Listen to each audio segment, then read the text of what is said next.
Hey everyone, Nick Perdue here. I'm joined by the hilarious Tony Baker, so make sure you guys stay tuned for a stand-up sit-down. You are now tuned in to Black Hollywood Live. Stand up, sit down. What up, Tony? What up, Nick? I was gonna say peeps, but I was like, Nah, go ahead and do it. What up, peeps? To everyone watching. Oh, snap! Right? We live. We live We now. live. I don't know where to look. How have you been? Good, huh? Yeah. Life is treating you well? Life is good, man. Got no complaints. And even if I did have a complaint, it's pointless. Yeah, I mean, that's very true. Yeah, man. You know, I mean, can't we just briefly talk about how your city just shut down the Trump? We wasn't having it in Chicago, man. Chicago was like, nah. Right. Nah. Yeah, see, Chi-Town stand up. Hey, man. We out here, man. Chicago was like, nah. Yeah, as they should. Yeah. Now, because you are an LA-based comedian, but you're from Chicago. Right. So let's just talk about that. Now, growing up in Chicago, what was it like for a young African-American boy like yourself? Chicago. Light-skinned African-American boy. What was it like? I don't think I'm light skinned, but that's neither here nor there. I think I'm brown out here on the streets. I feel like I'm not described as that light skinned dude. Like you would be like, well, who, the light skinned dude? Chicago's very segregated. Like, you know, growing up, I grew up on the south side of Chicago, super predominantly black. So my whole upbringing was black in terms of my environment and school. Like I had like maybe 2 white teachers the whole time. Oh, wow. Yeah, and the students, no white kids. Wow. I've never seen a white student until I moved to New Mexico. Yeah, but you know, I would, you know, once you went downtown, like we call it up north, that's when you would see like, you know, white people and stuff like that. But Right. but very segregated. Like I was like, wow, you had to really travel to get in on some. And this was like, you know, the '80s, Right. so it's probably different now. But I've been gone for so long. But and you know, my older brother's getting chased out of Bridgeport neighborhood, which is predominantly Italian at the time. They was getting chased out of there, getting called the N-word, and my mom is mixed. My mom is half white, half black, and but my white side lived in Michigan, and so but Chicago taught me, you know, early on it was we learned a lot about African American history growing up in Chicago. Like it was a must. Like, you know, we had to do papers on, you know, Sojourner Truth and Carter G. Woodson, you name it. We just had to, you know, do these papers. So we were educated in black history. That's good. Which was, that was a good thing, you know. So I remember this one dude tried to come in and teach us Swahili. Oh, wow. But you know, we was young and ignorant, man. We was like, man, get on out of here, man, because he wasn't like a real teacher. He was just some dude that would ride his bike up to the school. And his name was Mr. Williams, man. And he would try to teach us, you know, Swahili. But So, like during class or at like like recess, some of the teachers would let him like come in and, you know, but we wasn't respecting him, man. We was ignorant, man. I look back like, dang. Like I wasn't spearheading the ignorance, but it was just like, But you was joining in. yeah, I was just like, man, he ain't no real teacher. You know, he got a bicycle, you know. You was being, you know, We friendly was to the mad environment. ignorant, dog. That's terrible. God. I wish I would have took that in, though. To learn Swahili, that'd been dope. Yeah, and then you could do that on stage. Like that could be a punchline that no one gets, and like, okay, let me do it in English. Let me do it in English. Yeah, you obviously don't know Swahili. Right. But yeah, man. I regret that. Were you a class clown, you know, or were you just like the nerd in school? Or I was the in-between. Like, I wasn't as silly as I am now, but I also wasn't a nerd because my grades wasn't good enough for that either. So, you know, I was just a regular, you know, average, you know, got along with most people. But I did fight, but like, for the most part, I got along with most people. Didn't have the most clothes, so, you know, I grew up in a very judgmental, materialistic environment. So, you know, if you had 2 pairs of pants, you was gonna get called out on it.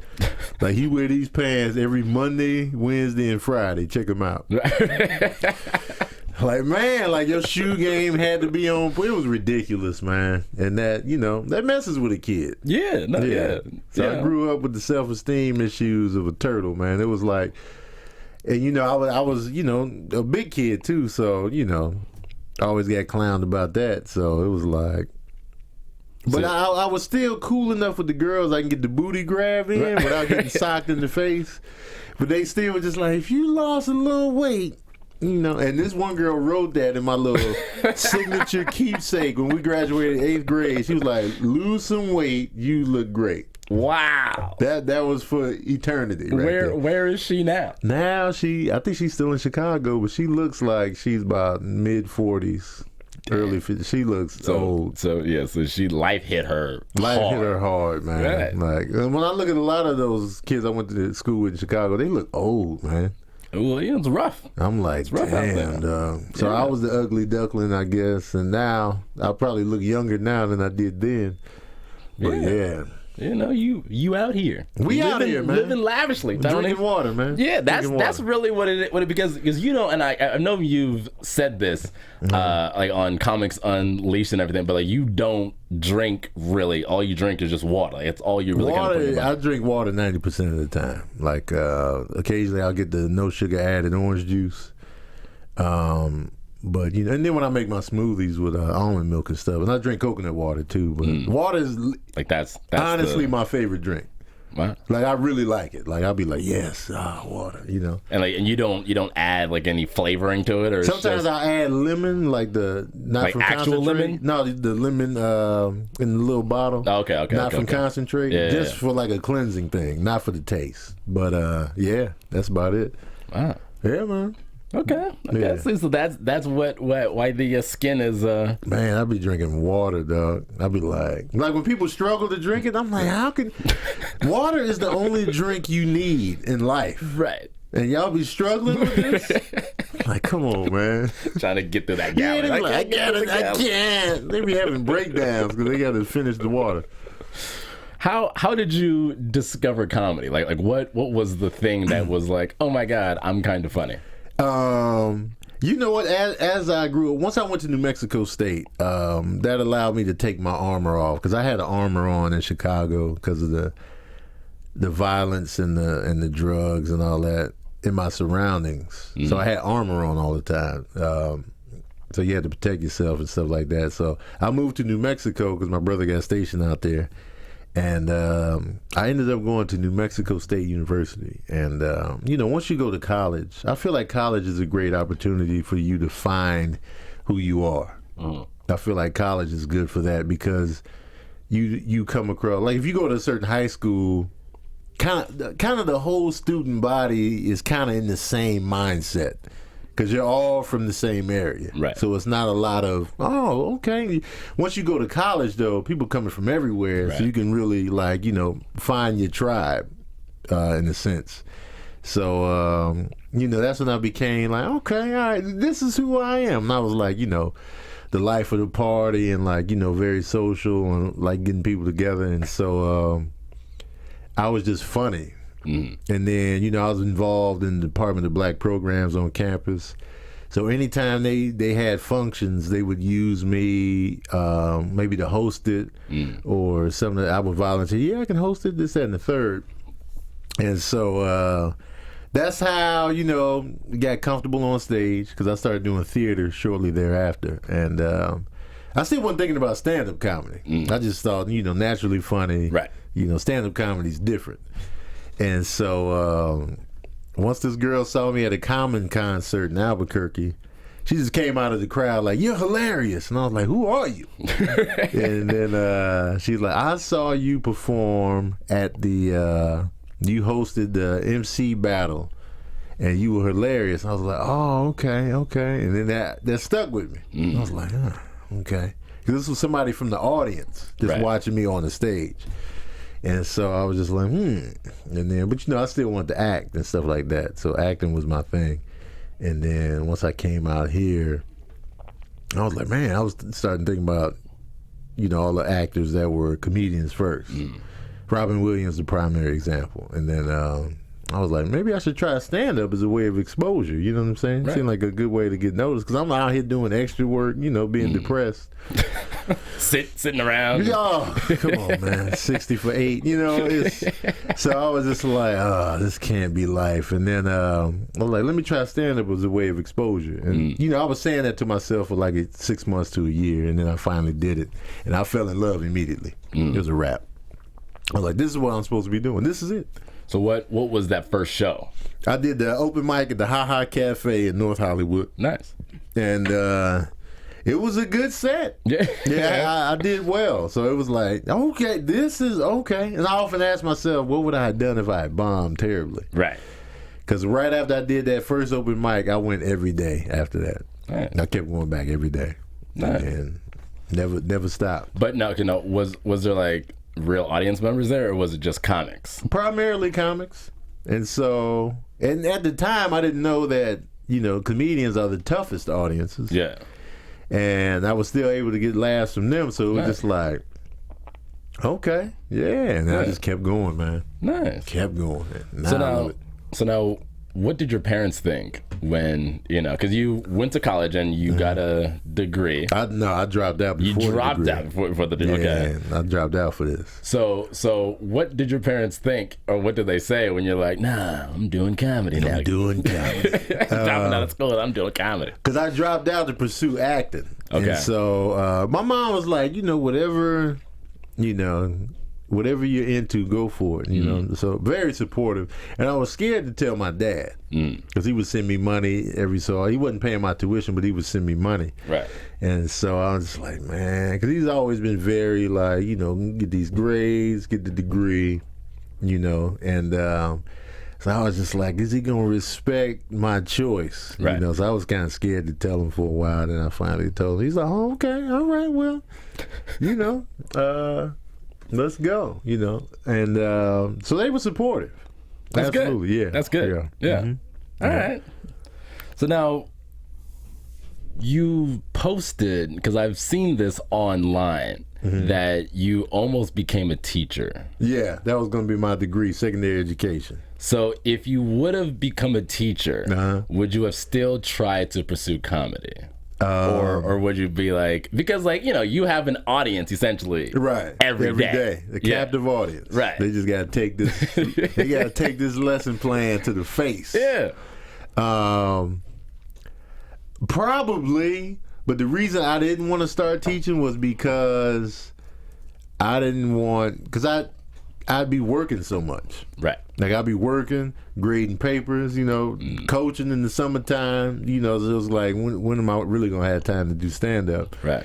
And so I didn't want to come out here and be distracted with a real job. That's a real, career. So it was like, nah, I can't do both. I'm going to have to go all in on this.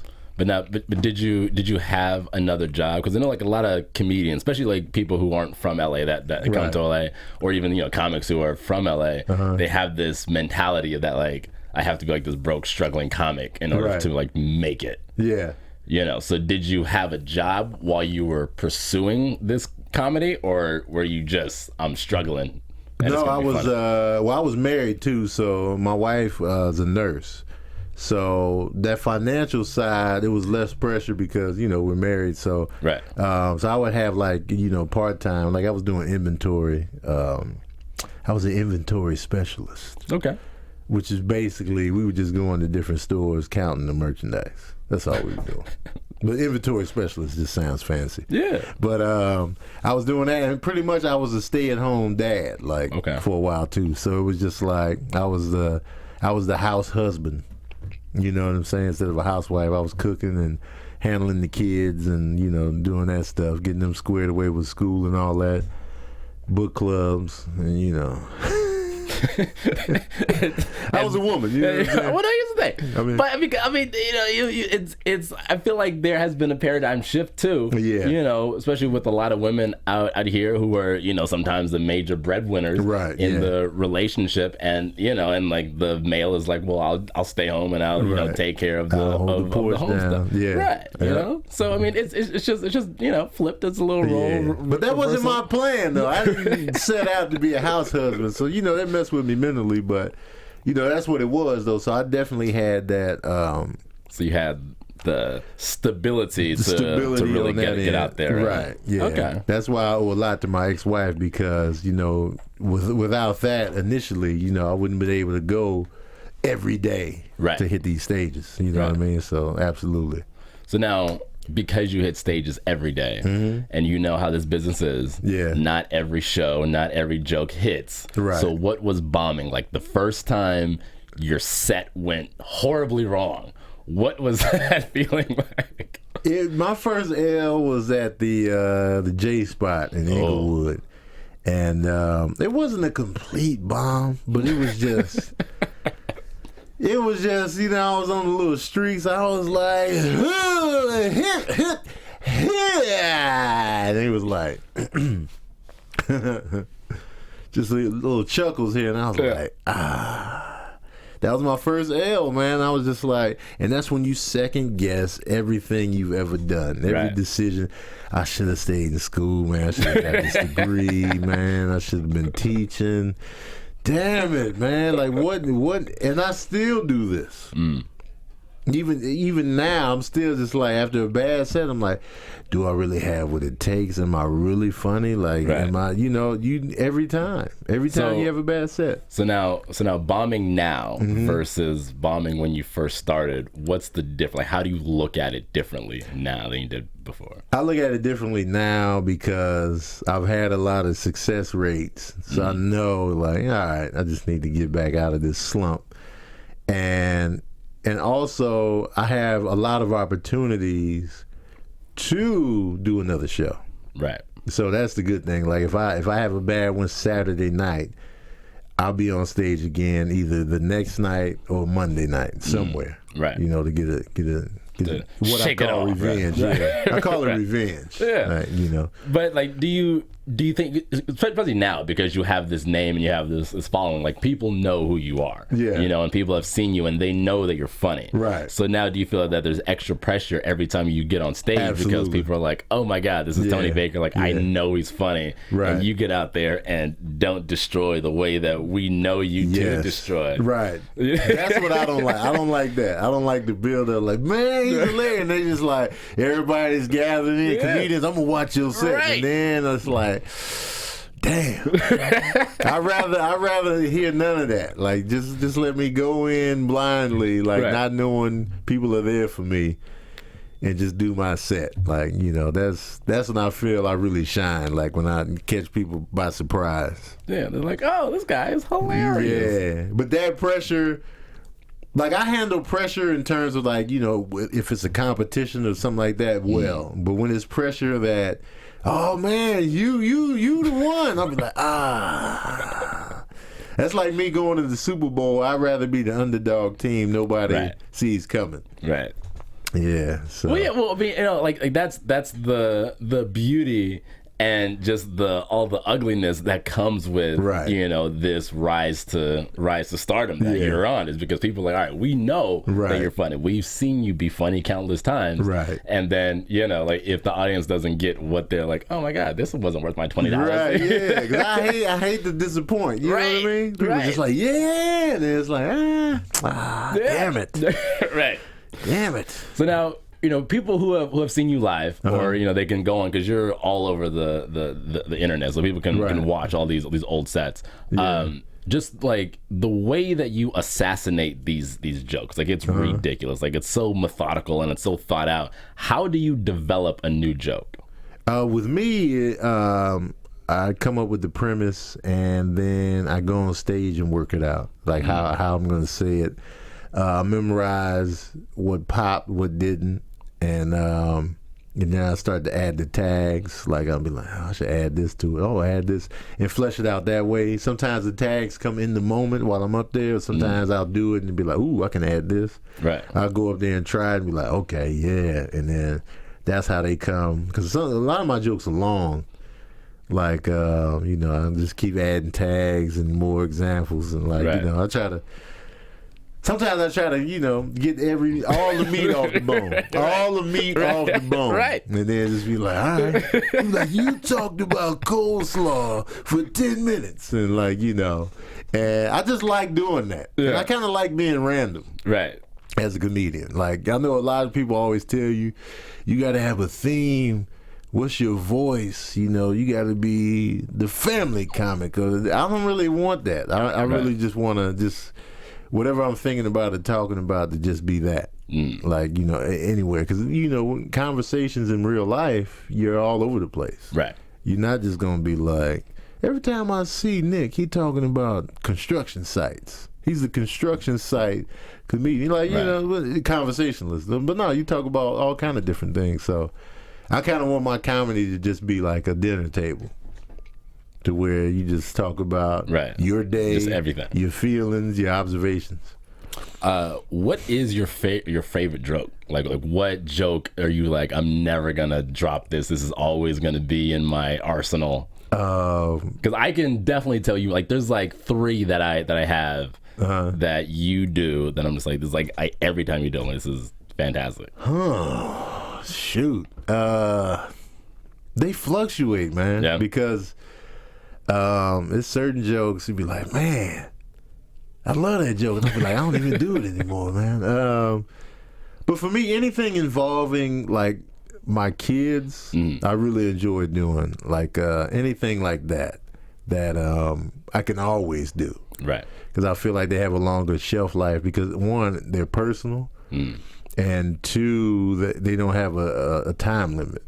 Right. Like, you know, they don't. And most of my material is not, you know, I try to keep it all, you know, to where I can do it years down the line, or, you know, different cities or whatever.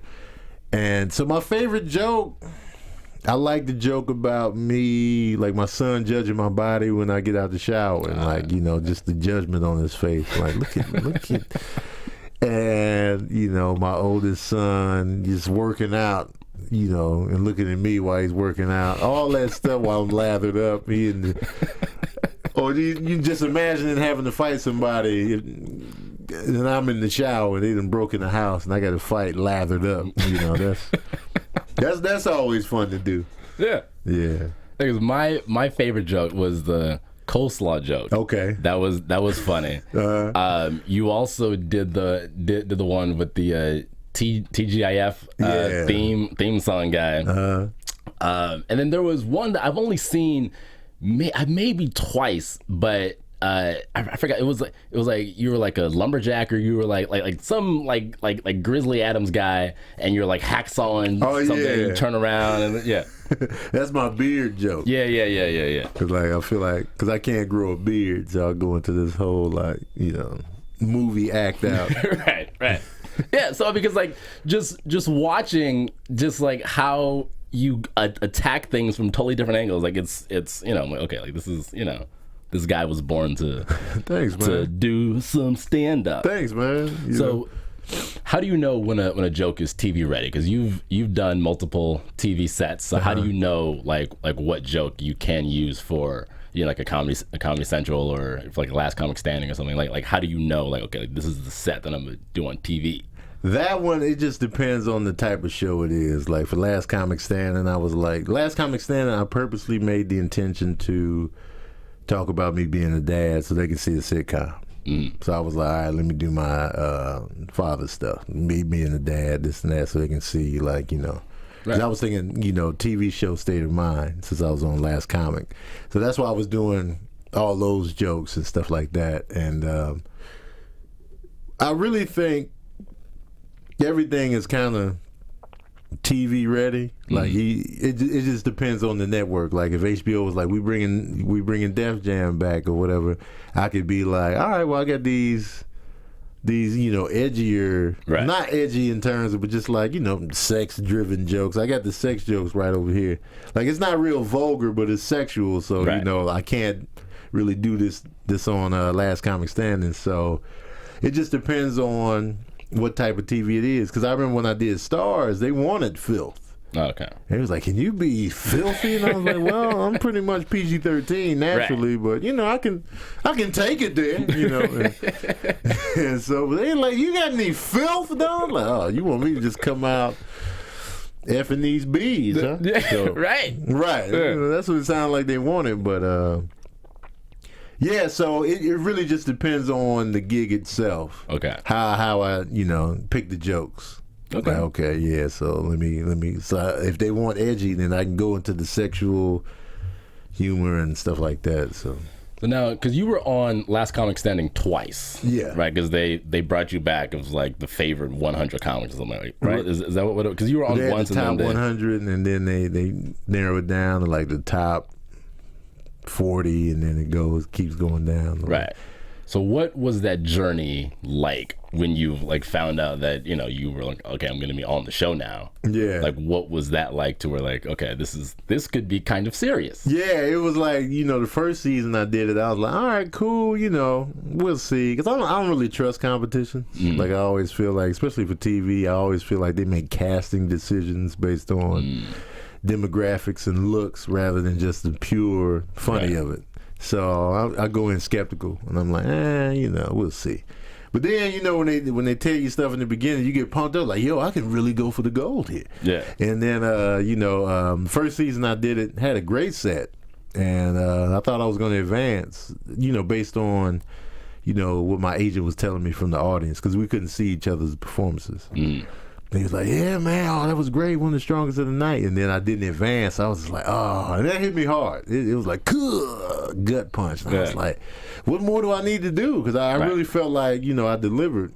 And so, and then they showed me love, man. They put me in the top jokes of the season. They had like 2 of my jokes in there. So I was like, they really showed me love. And then they brought me back again for a second season, and then shot a package on me and my son. So I was like, that's cool. They're showing love again. So I was just like, so I was kind of like, yo, I could really, win it this time. This could be it. Yeah, this could be, so definitely took it seriously. But, the rest of the things are out of my control. Right. After I do my set. Right. It's just like, it's up to the networks and the judges. And right. Yeah, so that's it.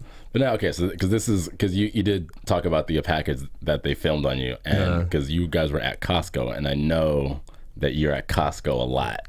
Damn near every day. Why do you go to Costco so often? You know what it is?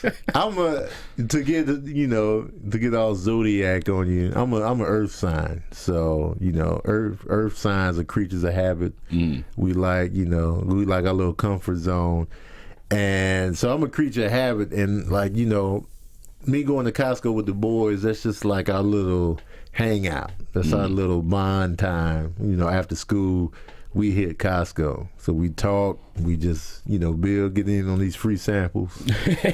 And, I like to show love to people through like food and like, I like to, get you food, make sure you're fed and, eating and stuff like that. And so that's just like our little, thing, like, and it's something that it's organic for me and it, me and the boys, and they can tell too when they get older.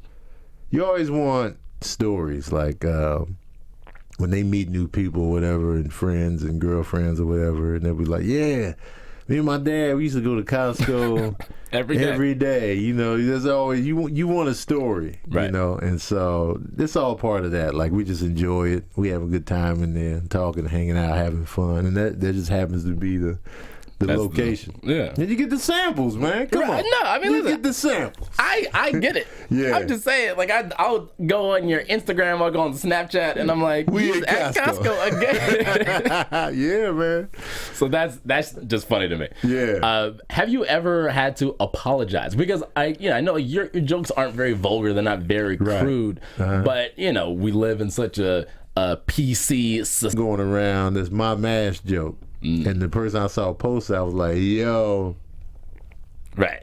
This is my joke. And I posted my YouTube clip of that same premise from a few years back, before Instagram was even on. Right. And I was just like, yo. And he was just like, oh, yeah, mine stick alive. I was like, all right, I'm just letting people, I just want to let people know that, you see me doing this or whatever, I didn't get it from. Right. From so-and-so. Instagram. Exactly. Right. I already had this brewing, so, just to clear my name. And because, like, that's a whole different thing now, is that you have all these internet comedians, or you have all this internet stuff going on that's really just taking comedians' jokes. Like they're just Right. taking just stand-up jokes Yeah. and they're making memes, you know, and getting all this love on it. And you're Right. like, that was my thought there. Yeah, I was like, really? This is, you know, yeah. But on the comedian standpoint, where they do the material, then that's when it's like I usually be like, hey, I have a joke that's similar, this, that, and the third. I usually explain my joke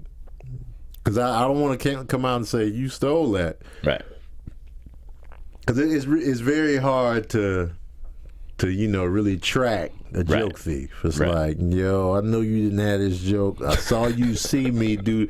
It has to come all the way down to that. I saw you see me do the same joke. You got the same.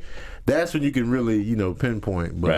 But if it's something similar, I'll just be like, yo, I got a joke like this, that, and the third. And that way, if you did have it for a while too, I don't want you to think I got it from you. Mm-hmm. So I just put it out there. Okay.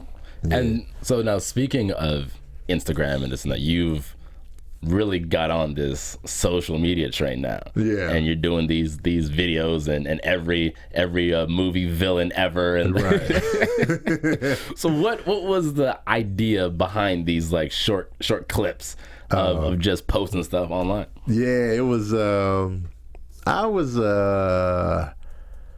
Who hit me up was Jahan Jones. Mm.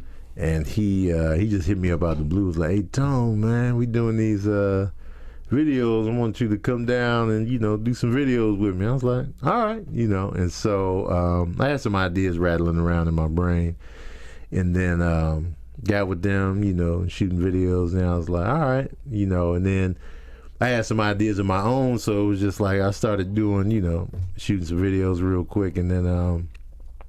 Once I started doing, because I'm a fan of, when you come to my page, I don't want you to see a lot of reposted memes that other people created or a lot of other people's stuff on my page. Right. Because then that defeats the purpose of you being on my page. Right. And so I've always made it a point to really showcase my comedy. And so, I would post my videos and then, post my stand-up clips too. Because I do that because I'll post a video, we make a video, because the videos get the most traction. Right. Like if I do a video, put the headers on top and bottom, people just look at that like, oh, okay. And then they tag people and then they share it and like, oh, okay. And then I'll post a stand-up clip. Like somewhere along to let you know that you also do stand-up. I do stand-up. Right. Like when Instagram fails and crashes and burns tomorrow, I'm going to still be doing stand-up. Come see me live. Right. That's my bread and butter. Yeah. I'm not just a guy working at, AutoZone doing funny videos. I'm a stand-up comedian. So you got to let people know, like, oh, I just thought you made videos. Nah, man, I do this for real. Right. For a living. So I do that and that. And then, once I did the villain videos, I was like, I need to start doing characters. And so I was already kind of doing it, like on my own steam with the I Never Knew guy, and then the villain. And then I was watching Narcos, and I was like, let me do a drug kingpin. And then and people really responded to that. And so, I just kept that going because it's fun. One, it's fun for me, and it's just fun because I like doing themes. Right. Like I like to have something recurring, like reoccurring, like even I don't know if you notice, I'll say something. I remember one video where I do it where the girlfriend never laughs at your jokes, and right at the start of the video, I say, "That's when he came in with the rusty saw blade," and then they start laughing. And then I've done a few videos after that where it's supposed to be a conversation. I'll be like, "The rusty saw blade." I just like bringing stuff back. Even in my stand-up, I like callbacks. Yeah. So I'll try to call back everything. And that's the thing with the villain, man. I got your ass now. Yeah. That was my plan all along. The water supply. Like, this guy is always, you know what I mean? People like to get familiar with that. Right. Like, so stuff like that. Okay. Yeah. What would you say is probably your biggest comedy milestone, like, as of now? Because you've been doing comedy for like 6 years, right? It'll be 8 years next month. 8 years. Yeah. Okay. 8 years next month. So what in the last 8 years of you out here actively doing comedy would you say has been your biggest milestone? Oh man, I gotta go with I gotta go with the NBC thing, man. Just being on NBC as myself twice. You know, that's huge. Prime time too. Prime time television on a network that I've watched my whole life. Right. Like from Cheers, The Cosby Show. This is the same network. Seinfeld. Right. So that was just like, yo, that's so cool, you know. And so probably so far, that's my biggest milestone. Just being on NBC. And you know, and not just being an extra on NBC, being on there, you know, as myself, right, because of the things that I wrote and brought forth, you know, that's incredible. Like, you know, and I still marvel at, you know, anytime I go overseas to perform, like, this is incredible. Yeah. Because, you know, I'm getting flown out here just based on my thoughts. Right. And that's just like, wow, this is a blessing, man. So stuff like that. When you put it that way, like it's crazy. It's crazy. Like, I don't think a lot of comedians really think about that. Like, yo, you're getting paid just based on your thoughts, right? And it's just an incredible feeling. Like, you know, it's like, wow. Yeah. Yeah. What is your favorite city to perform in? Ooh. Because you've been doing this for, you know, a while, and you've been traveling for a while. Right. So you've seen a lot of cities. Yeah. Good, bad, and the ugly. Okay. Oakland is a highlight. Okay. The Bay Area, I love the Bay Area. I love performing up there. San Fran and Oakland. We did a show in Oakland, man. The energy was incredible, man. I was like, man, I need to film a special in Oakland. And oh shoot. And let's see. So Oakland, San Francisco, I really enjoy.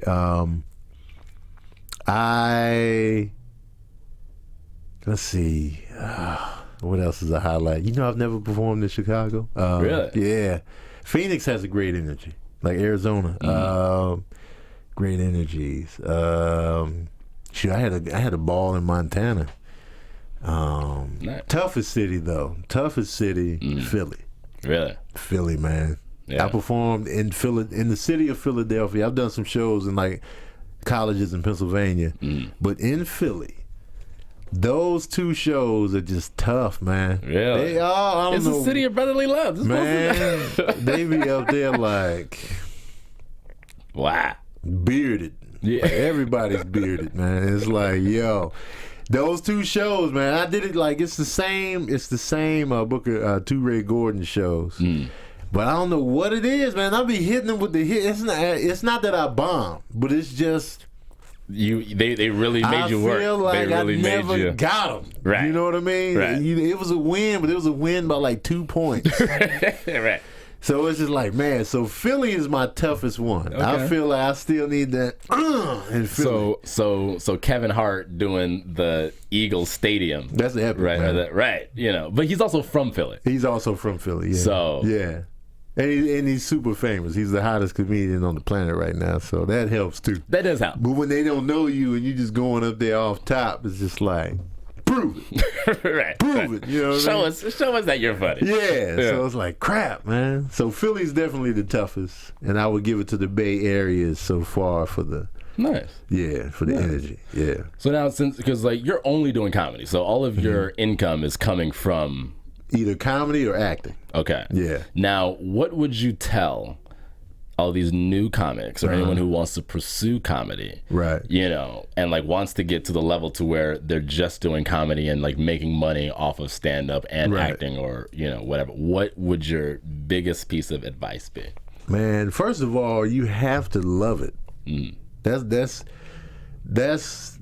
at the foundation of it. Like, if you really don't love stand-up comedy, you should kind of fall back, because I mean, it takes a lot of work and a lot of stage time to get to the level of you're making regular money doing stand-up. Right. Like, you really have to dedicate yourself to the craft, and it's not always about the money. It's like, you know, you need to do a set that might pay $15 or not pay at all, or you know, because you need that stage time. Stage time is everything.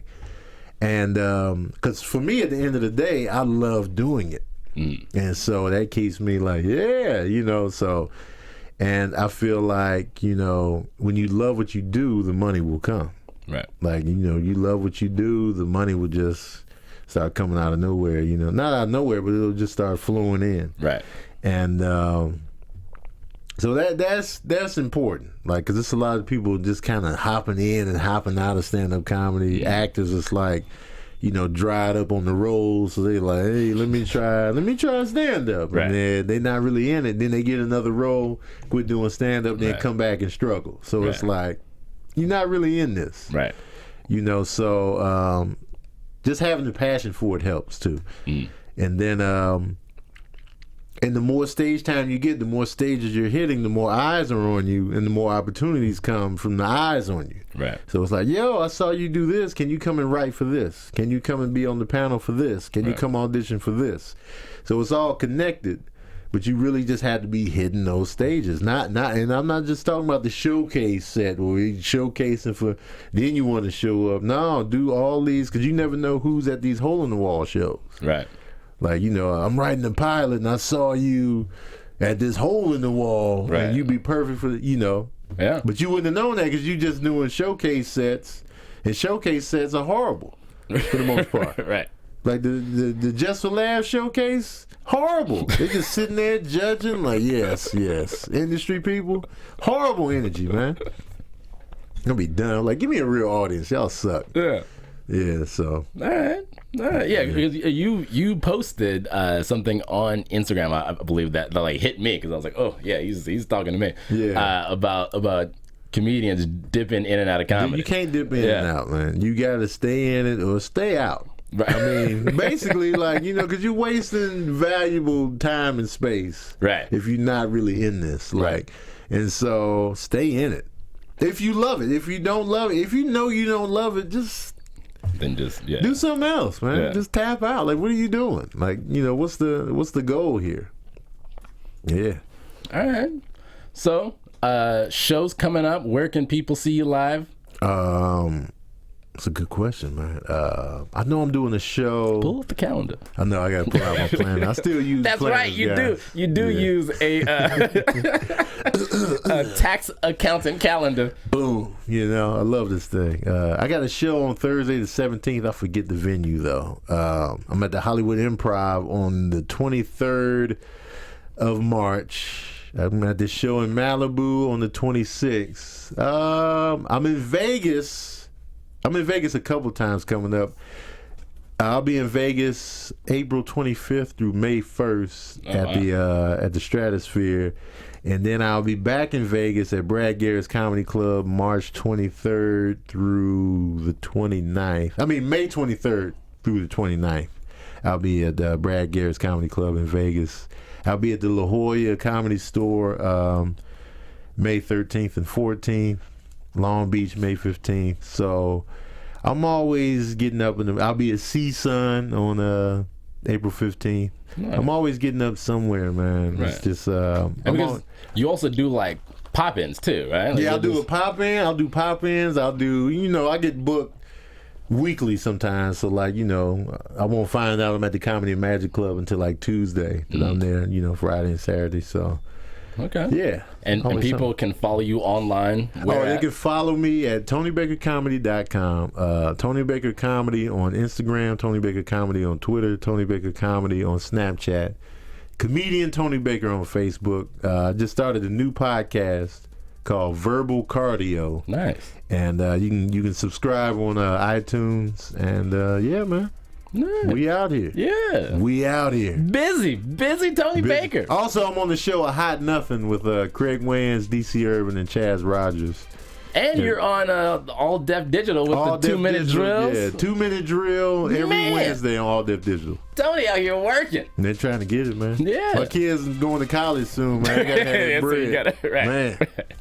Thank you, Tony. Hey, thank you, man. Thank you it's been for a pleasure. coming Thanks for in. me. It was fun. Great time. I'm sure that someone got something from this interview, which is fantastic. Yeah, that'd be great. Yeah. Yeah, bro. And you guys can follow me all over the internet at the Nick Perdue. Until next time, see you soon. Peace. From executives Kevin Undergaro, Dario Kristen, Tiana Hobson, and the entire BHL staff, we would like to thank you for supporting Black Hollywood Live, the first online broadcast network dedicated to African American entertainment. For questions and comments, contact us. info@blackhollywoodlive.com. Like us on Facebook, tweet us or Instagram us at BHL Online. And I am the official voice of Black Hollywood Live, Scipio. Instagram me at KingXOBay. Thanks for tuning in. Hollywood Redefined. The views expressed here are those of the host only and do not necessarily reflect the views of BHL or its owners or principals.